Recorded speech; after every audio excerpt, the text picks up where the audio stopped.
Assalamualaikum warahmatullahi wabarakatuh.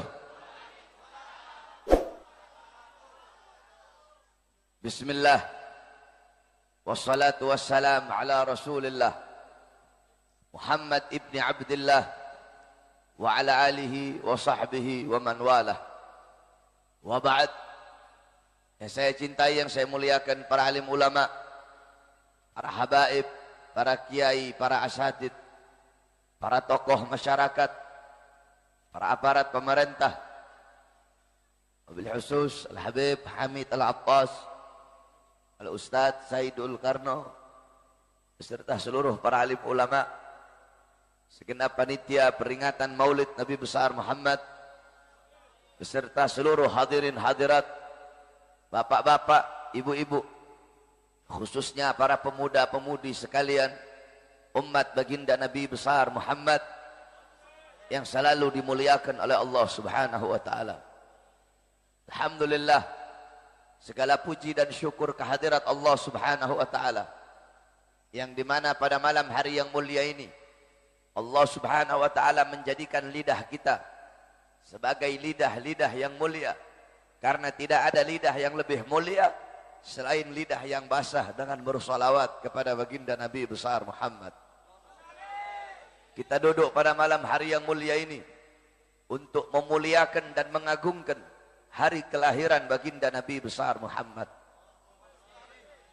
yang dimana telah menjadi adah, telah menjadi kebiasaan di bumi Indonesia, bahwasanya merayakan maulid bukan hanya bulan Rabiul Awal saja. Rabiul Awal, Rabiul Akhir, Jumadil Awal, Jumadil Akhir masih tetap ramai di setiap lorong-lorong, di setiap ganggang, kampung-kampung, desa-desa, kota-kota. Walaupun bukan Rabiul Awal, masih tetap tidak pernah sepi daripada perayaan Maulid Nabi besar Muhammad. Ini adalah kebiasaan umat Islam Indonesia, sehingga tidak heran Abuya Al-Imam Sayyid Al-Habib Muhammad bin Alwi Al-Maliki Al-Hasani Al-Maki radhiyallahu an, ketika beliau berziarah di hadapan kubur Rasulullah, beliau melihat Rasulullah sallallahu alaihi wasallam yaqdatan, dalam keadaan terjaga. Di belakang Rasulullah ada sekelompok umat, ada sekelompok golongan. Dan beliau bertanya, "Ya Rasulullah, kelompok manakah? Siapakah kelompok yang ada di belakangmu itu ya Rasulullah?" Rasulullah menjawab, "Mereka adalah umat yang aku cintai, mereka umat yang aku sayangi, mereka umat yang aku rindui, mereka adalah umat Islam Indonesia." Kenapa kita menjadi umat yang disayangi, dicintai dan dirindui oleh Nabi? Karena di zaman sekarang tidak ada negara di seluruh dunia yang lebih banyak memperingati Maulid Nabi selain daripada negara Indonesia. Oleh karena itu, kita duduk di ini majlis memuliakan kelahiran Nabi, mengagungkan lahirnya Nabi Muhammad SAW. Sebagaimana dijelaskan di dalam kitab Hawashi Syarwani ala Tuhfatil Muhtaj. Kitab Hawashi Syarwani adalah kitab Al-Imam Asy-Syarwani. Kitab tersebut adalah hasyiah daripada kitab Tuhfatul Muhtaj Al-Imam Ibnu Hajar Al-Haytami. Kitab Tuhfatul Muhtaj Al-Imam Ibnu Hajar Al-Haytami adalah syarah daripada kitab Minhajul Talibin Al-Imam An-Nawawi. Dalam kitab tersebut dijelaskan, wa anna afdalal layali lailatu maulidis syarif, thumma lailatul qadar, thumma lailatul jum'ah, thumma lailatul isra. Dan sesungguhnya malam yang paling utama, malam yang paling mulia, malam yang paling agung adalah malam kelahiran baginda Nabi besar Muhammad. Setelah malam kelahiran Nabi, baru malam Lailatul Qadar. Setelah Lailatul Qadar, baru malam Jumat, baru malam Isra. Pertanyaannya, kenapa malam Maulid lebih utama daripada Lailatul Qadar? Padahal Lailatul Qadar adalah malam turunnya malaikat, malam diturunkannya Al-Quran, malam yang lebih utama dari 1000 bulan. Tapi kenapa malam Maulid lebih mulia, lebih utama dan lebih unggul? Al-Imam Al-Qastallani radhiyallahu an, dalam kitab Al-Mawahib Al-Laduniyah, beliau menjawab, malam Maulid lebih utama dari Lailatul Qadar karena 3 perkara. Yang pertama, Lailatul Qadar adalah malam turunnya malaikat, sedangkan malam Maulid adalah malam lahirnya Nabi Muhammad. Sudah tentu adanya Nabi, lahirnya Nabi lebih utama daripada adanya malaikat.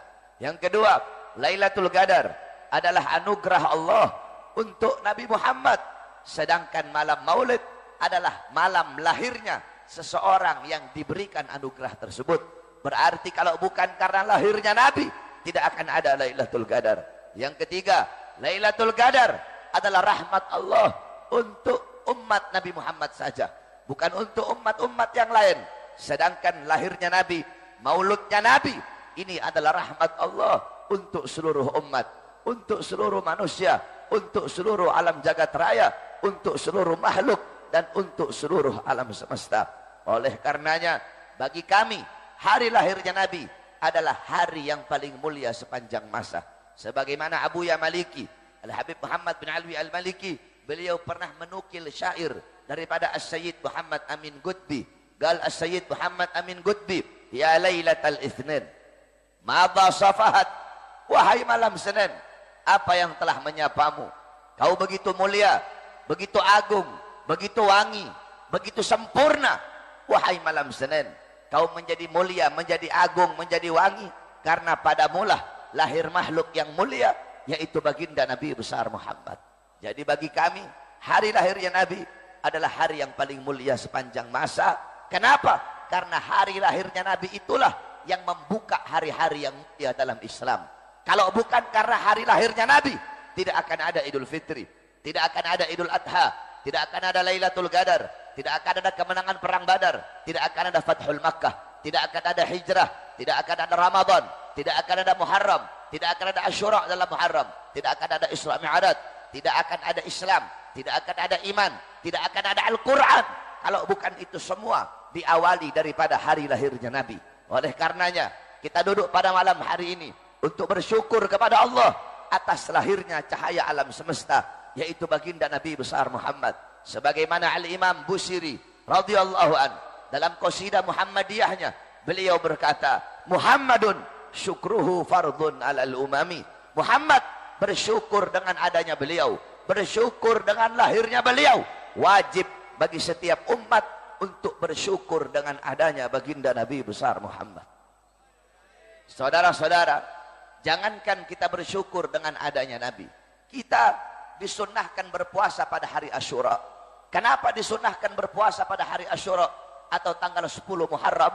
Nabi pernah bertanya kepada orang-orang Yahudi, kenapa kalian berpuasa pada hari Asyura, yakni 10 Muharram? Orang Yahudi menjawab, karena kami bersyukur kepada Allah atas selamatnya Musa dari kejaran Fir'aun. Apa kata Nabi? Nahnu ahaqqu bi Musa minkum. Kami lebih berhak atas Musa dari kalian. Nabi pun memerintahkan para sahabat untuk berpuasa. Kita berpuasa pada tanggal 10 Muharram untuk bersyukur kepada Allah atas selamatnya Nabi Musa dari kejaran Fir'aun.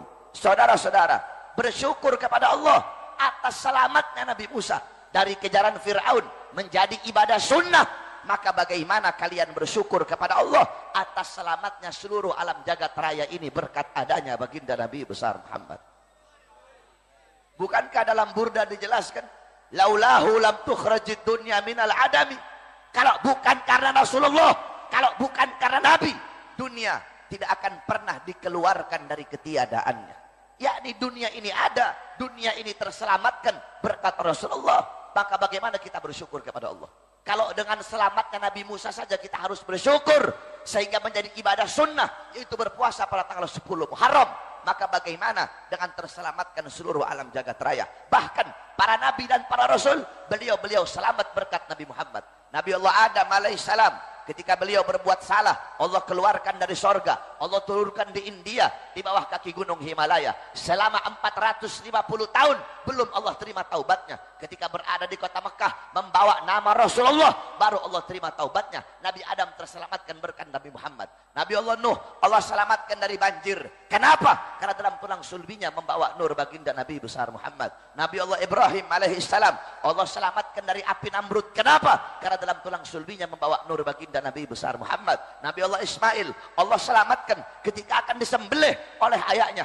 Allah ganti beliau dengan seekor domba yang berasal dari sorga. Kenapa Allah selamatkan Nabi Allah Ismail? Karena dalam tulang sulbinya membawa nur baginda Nabi besar Muhammad. Para nabi, para rasul terselamatkan berkat baginda Nabi besar Muhammad. Kalau kita bersyukur kepada Allah atas selamatnya Nabi Musa dari kejaran Fir'aun sehingga menjadi ibadah sunnah, maka bersyukur dengan adanya Rasulullah karena terselamatkan seluruh alam jagat raya. Ini adalah perkara yang diwajibkan di dalam agama.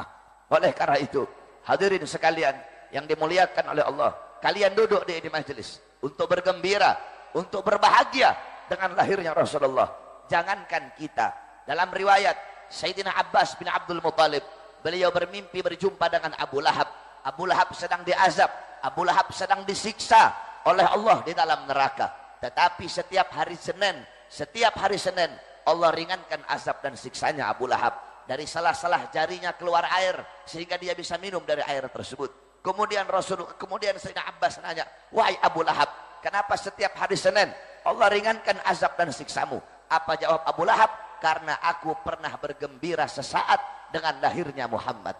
Ketika itu aku punya budak namanya Suwaibah. Suwaibah datang bawa kabar gembira. Suwaibah datang bawa kabar kelahiran Muhammad. Karena aku bahagia, karena aku senang, aku bebaskan Suwaibah dari perbudakan. Aku merdekakan dia karena dia membawa kabar kelahiran Muhammad. Karena inilah Allah ringankan azab dan siksaku setiap hari Senin.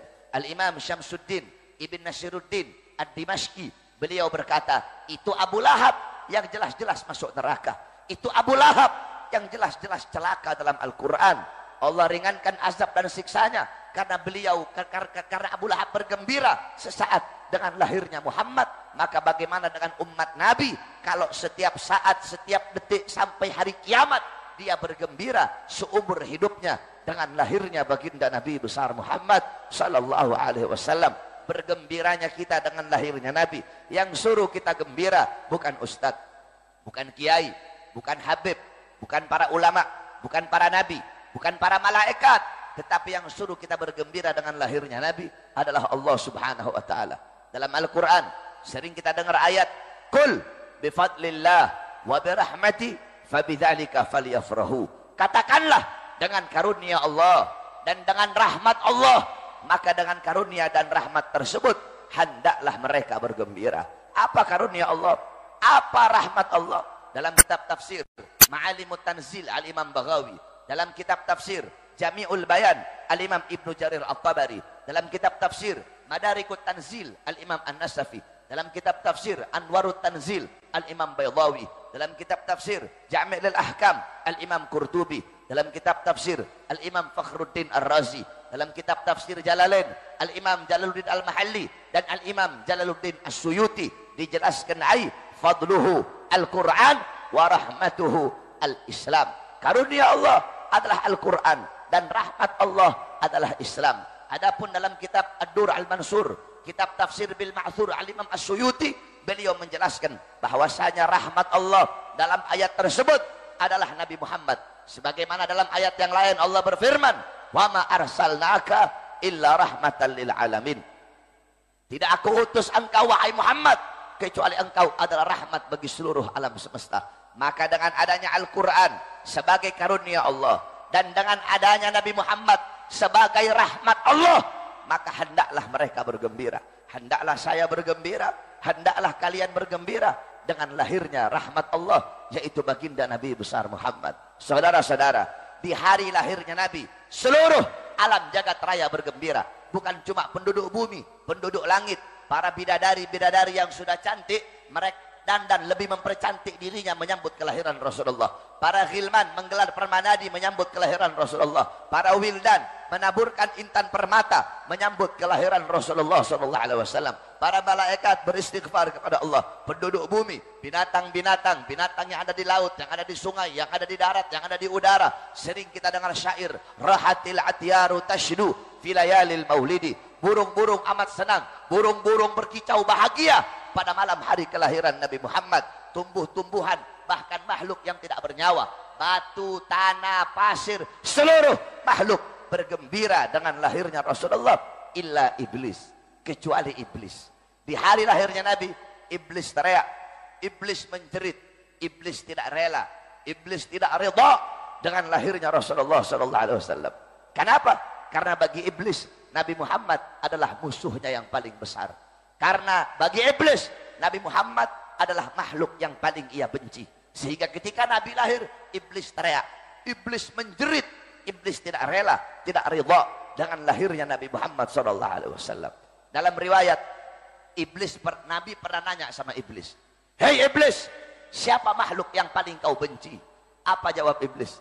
"Kamu, wahai Muhammad. Makhluk yang paling aku benci kamu. Setelah aku siapa? Setelah engkau, keluargamu.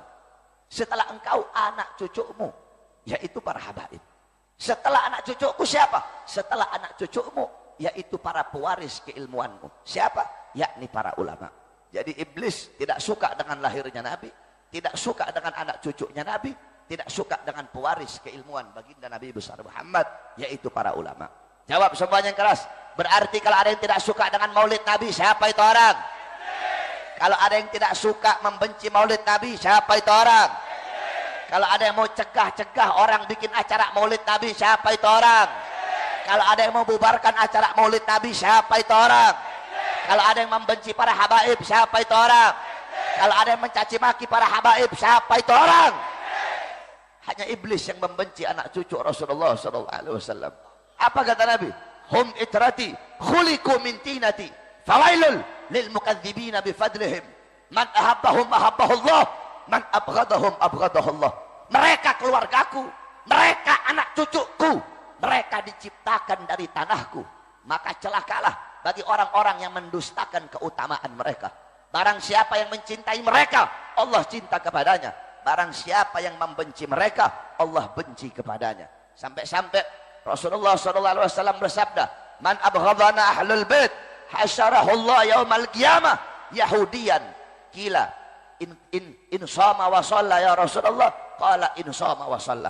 Kata Nabi, barang siapa yang membenci keluargaku, barang siapa yang membenci kami ahlul bait, barang siapa yang membenci anak cucuku, kelak di akhirat Allah bangkitkan dia menjadi golongan Yahudi. Sahabat ada yang bertanya, in shama wa shalla, walaupun dia puasa, walaupun dia sholat ya Rasulullah? Qala in shama wa shalla. Nabi menjawab, walaupun dia sholat, walaupun dia puasa, kalau dia mati dalam keadaan membenci anak cucuku, kelak di akhirat Allah subhanahu wa ta'ala akan kumpulkan dia menjadi orang-orang Yahudi.